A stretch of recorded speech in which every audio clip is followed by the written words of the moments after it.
M के electrical engineering academy में आपका स्वागत है। प्रीवियस ईयर और जेई का ओल्ड क्वेश्चन पेपर आपको सोल्व करवा रहा हूँ। तो आपको क्वेश्चन पेपर सोल्व करवाता हूँ। तो आपका क्वेश्चन नंबर फर्स्ट है, material which store energy are classify as. इसका आंसर आएगा, पहले का आंसर आएगा डाइलेक्ट्रिक मटेरियल ये, ठीक है। और second, variable resistor are, A carbon resistor, B thin wire resistor, C nichrome resistor, और डी वायर बाउंड रजिस्टर। जो वेरिएबल रजिस्टर में यूज करते हैं, वायर बाउंड रजिस्टर यूज करते हैं। साथ साथ कृपया करके इसको लाइक और शेयर भी जो करते रहें। Dielectric strength of transfer oil should be option A 5 kV, B 30 kV, C 100 kV, D 132 kV। तो आपका आंसर आएगा बी ऑप्शन आएगा 30 kV, ठीक है। आगे हमारा नेक्स्ट क्वेश्चन है, resistor with negative temperature coefficient are, A ballast resistor, B wire bound resistor, three C thermistor, D none of these. तो आपका आंसर आएगा C thermistor. In a diode cut in voltage in a diode the cut in voltage and forward voltage drops are, कितना आएगा? इसका option आएगा B, 0.7 से 1 volt तक होता है। इन ए BJT, आपको ये 4 ऑप्शन दिए, इनमें से कौन सा करेक्ट आएगा? इसका आंसर आएगा डी। ये आपका पिछला प्रीवियस ईयर का क्वेश्चन जेई का पेपर है, वो आपको सोल्व करवा रहा हूँ। आपके आगे फ्यूचर में आने वाले एग्जाम के लिए आपको बेनिफिशियल होगा। आगे हम अगला क्वेश्चन है, the function of a filter in a rectifier is to. Option number A, limit the total current in a rectifier, B limit the peak voltage of the rectifier, C limit the DC current, D reduce the ripple voltage in output. इसका answer आएगा D, reduce the ripple voltage in the output. Next में चलते हैं हम।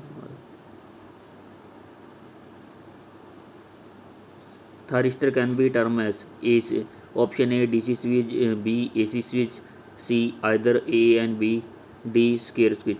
Thyristor जो को switch use करते हैं हम उसका डीसी स्विच यूज करते हैं। तो आपका आंसर आएगा ए, ठीक है। अब ए जैसे ये क्वेश्चन दिया हो, a 010 volt ammeter has a guaranteed accuracy of 1 meter of full scale deflection, the limited error with rating of 2.5। आपको देखो सोल्व करना है। इसका आंसर आएगा, वैसे तो बताता हूँ 4%। कैसे आएगा देखो, ये ऊपर 10 है बटे 0.5, इसको सोल्व करोगे आप तो ये पॉइंट से हटेगा 100/25, तो आपका 4% बन जाएगा, ठीक है। ये ऑप्शन आ जाएगा आपका। आगे वो frequency can be measurement using, जो फ्रीक्वेंसी हमेशा मेजरमेंट करती है वाइन ब्रिज में यूज करते हैं हम ये, ठीक है।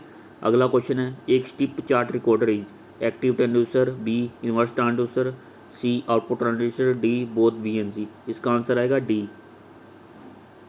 आगे फोटोवोल्टिक सेल में be called as photo resistive cell, photo resistor, C light dependent resistor, D all of these. इसका आंसर आएगा डी।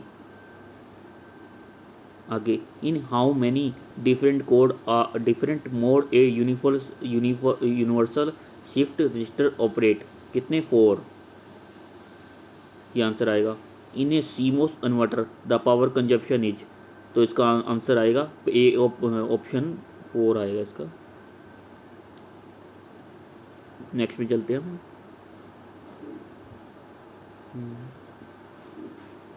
इन्हें बोलिए, अब जब आप इसको सोल्व करोगे तो आपका सी ऑप्शन आ जाएगा।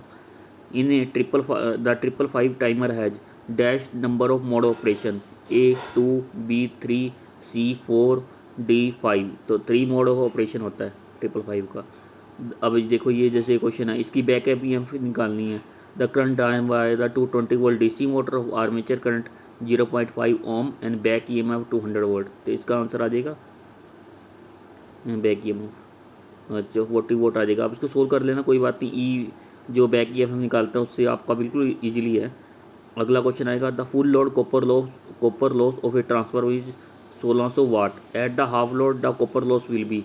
कॉपर लॉस कितने होंगे? उसके आधे हो जाएंगे। देखो 1600 है ना, जैसे 1600 हाफ कह रहा है तो 4 कर देंगे इसको 4 से, तो 400 वाट आ जाएगा। Crawling in induction motor is cause by a improper design of stator lamination, B low voltage supply, C high loads high loads D harmonic develop in a motor. तो इसका आंसर आएगा डी, हार्मोनिक्स की वजह से। आगे हमारा 81 question है। A 500 megawatt 13.8 kV star connected cyclone generator in 0.8 power factor डिवेल फुल लोड करंट। आप इसको सोल्व करोगे तो आपका आंसर है सी आ जाएगा। ठीक है। What is the approximately efficiency of the normal thermal plant? A 30 to 40%, B 45 to 55%, C 20 to 25%, D 60 to 70%। जो नॉर्मल थर्मल पावर प्लांट की जो होती है एफिशिएंसी 30 to 40% होती है। जैसे अगला क्वेश्चन है आप a generating station has maximum demand of 30 megawatt, load factor इतना दिया है and plant capacity 50, reserve capacity निकालनी है। तो आप इसको सोल्व करोगे तो आपका 6 आ जाएगा। Next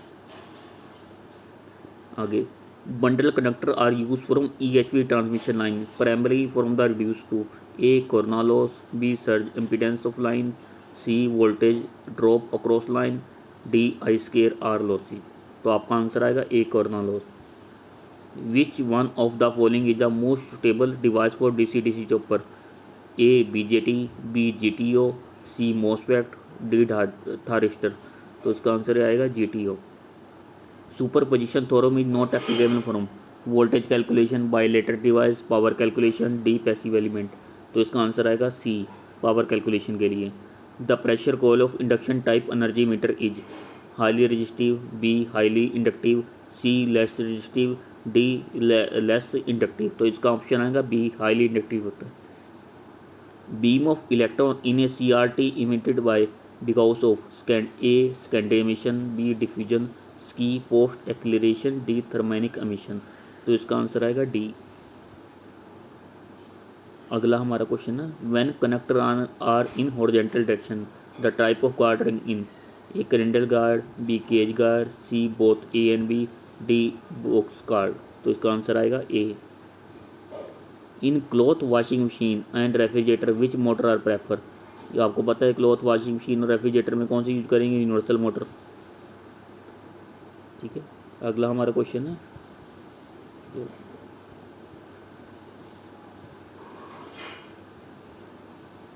in a DC transmission line, option number A there are no effect due to inductive and capacitive reactance, B the effect of inductive and capacitive reactance are greater than in AC transmission line of the same rating, option C it is necessary from the sending and receiving end to be operate in साइक्रोम, D power frequency capability is limited by the stability concentration. इसका answer आएगा A. डॉट DC transmission there is no effect due to inductive या capacitive reactance. कहने का मतलब है इसका इंडक्टिव और कैपेसिटिव रिएक्टेंस पे कोई इफेक्ट नहीं पड़ता। अगला 92 क्वेश्चन है, how many relay are use to detect the interface fault? 3 relay use करते हैं। अच्छा, अगला क्वेश्चन है, the coronal law for particle frequency 50 hertz in 1 kilowatt per phase, what is the coronal loss per phase? तो इसका answer आएगा, जब आप इसको सोल्व करेंगे तो ये आ जाएगा 1.13। जैसे अगला हमारा न्यूमेरिकल है, single phase transformer when supply from 220 volt 50 hertz eddy current loss of 50 watt, it transformer is connected to voltage 430 volt 50 hertz eddy current loss. जब आप उसको सोल्व करेंगे तो आपका आंसर ये आ जाएगा बी। अब strain insulator are use from voltage level from, तो इसका आंसर आएगा बी। अब sensitivity factor of a strain gauge is normally of the order of A 1.5 to 2, B 1 to 1.5, 0.5 to 1, D 5 to 10। तो option आएगा A. The decimal equivalent hexadecimal, जब आप इसको solve करोगे तो आपका 101767 ये आ जाएगा आपका। ठीक है।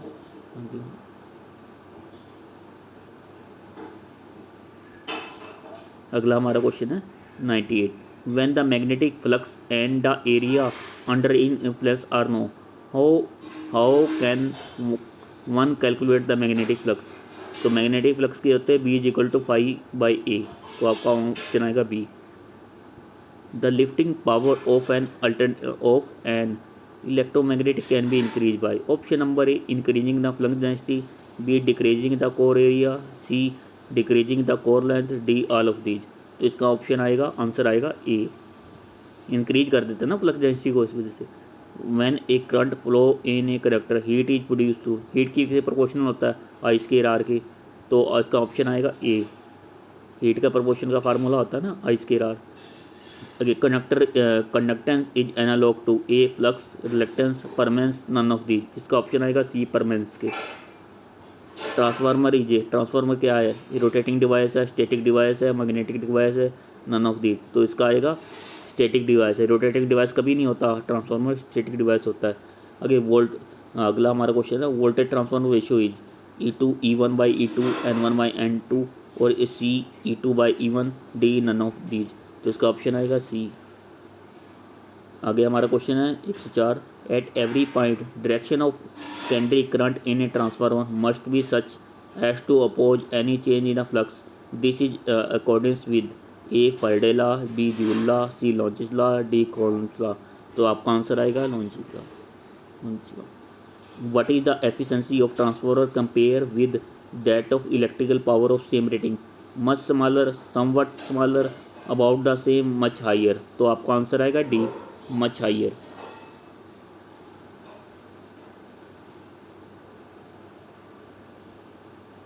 What is the type use of auto transformer?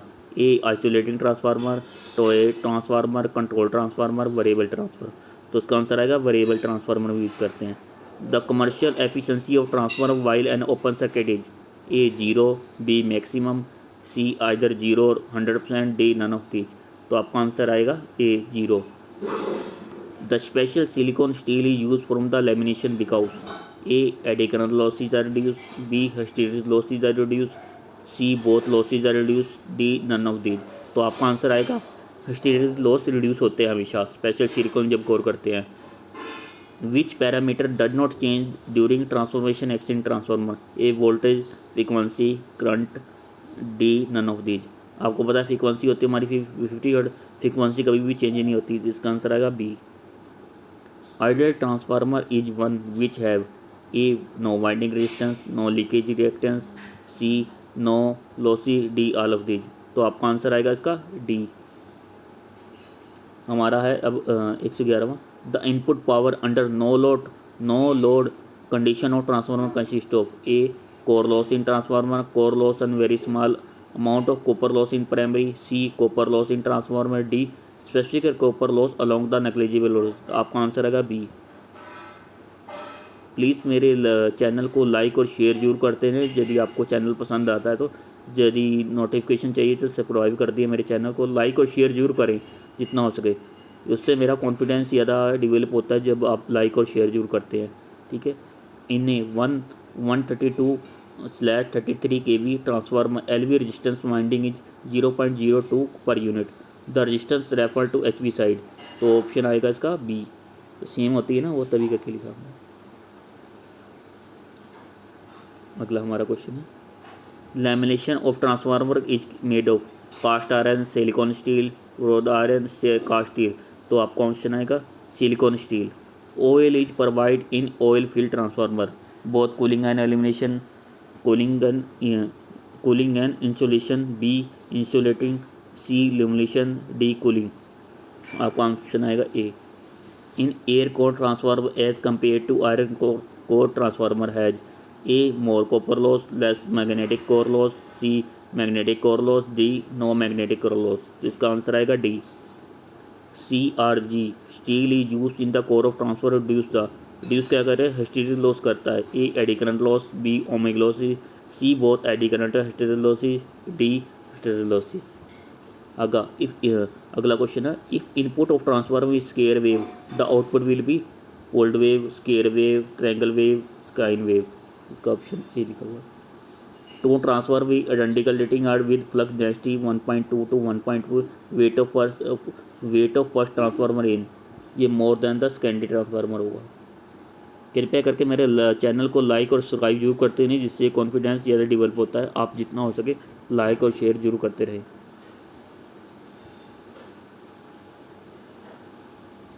The flux involve in the EMF of transformer as A RMS value, B maximum value, C average value, D total time. तो कितनी होगी? B maximum value.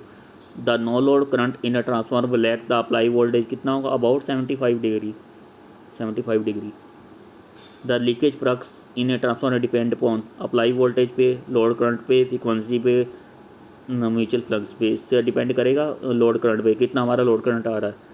For satisfactory parallel operation of transformer which of the following condition are most essential? A polarity of are transformer operate in parallel must be connected properly. B percentage impedance of are transformer operate in parallel must be same. C voltage ratio of are transformer operate in parallel must be same. D MVA rating of transformer operate in parallel must be same. इसका option आएगा A polarity of are transformer operate in parallel must be connected properly. कृपया करके like और share जरूर करते रहे। In a transformer has a turn ratio K the primary and secondary current are I1 and I2 respectively and magnetize current and core loss component of no load current I mu and IW respectively then. तो इसका option आएगा B. ठीक है। Which of the following transformer insulating oil generalize use in India? Paraffin based insulating oil, naphthalene based insulating, aromatic based insulating oil, olefin based insulating oil. कभी हम हमेशा ही करते हैं ट्रांसफार्मर के अंदर paraffin based insulating oil use करते हैं। आप मेरे चैनल को लाइक और सब्सक्राइब जरूर करते रहें। मैं अपनी इतनी मेहनत से आपके लिए तैयार कर रहा हूँ। लाइक और शेयर जरूर करें जितना हो सके मेरे चैनल को। आपके लिए आज मैंने इलेक्ट्रिकल के बेस जो पिछले साल क्वेश्चन पेपर आया था जेईई एग्ज़ाम के लिए, वो क्वेश्चन आपको प्रोवाइड किया है, क्वेश्चन पेपर आपको दिया है। कृपया करके लाइक और सब्सक्राइब जरूर करते रहे मेरे चैनल को। जितना लाइक और सब्सक्राइब करोगे मेरा कॉन्फिडेंस भी डेवलप होगा और आपके लिए और ज़्यादा से ज़्यादा मटेरियल आपके लिए प्रोवाइड करूँगा मैं। Thank you very much. आप मेरे चैनल को लाइक और सब्सक्राइब जरूर करते हैं।